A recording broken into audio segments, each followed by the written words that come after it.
Ready, start. It should also consider a similar law which would deal with other incidents of this kind which are not caused on account of a nuclear leakage.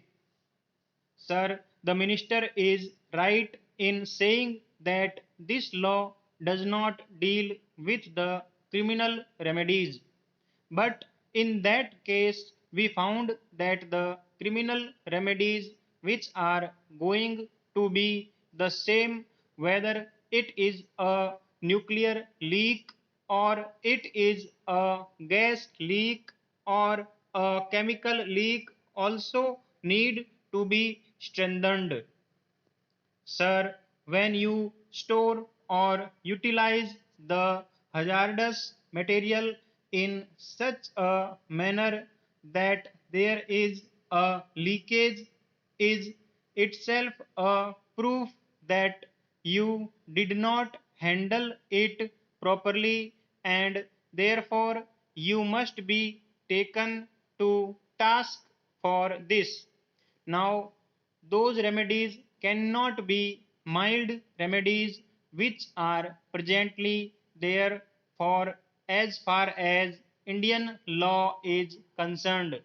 So, even the criminal law aspect will have to be separately dealt with, not as a part of this particular bill which deals only with the civil compensation as far as victims are concerned.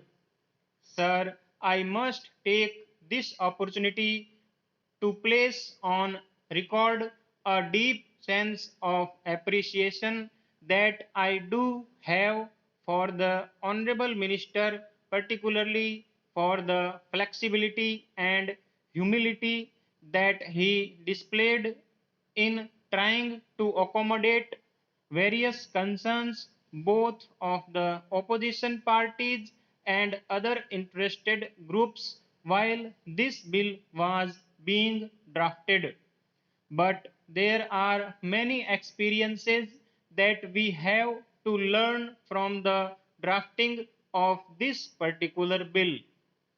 We must realize, sir, that some of these experiences lead us to the conclusion how not to legitimate landmark legislations which will go on for decades, maybe even a century or more, are not to be rushed through in a hurried manner.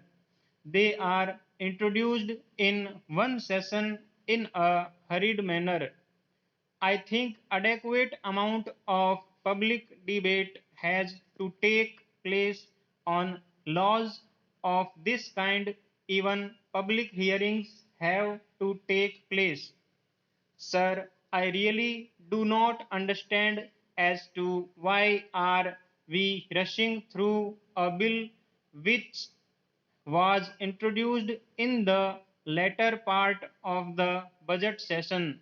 The government must come clean and say why it must be cleared in the monsoon session itself and it cannot wait. Stop.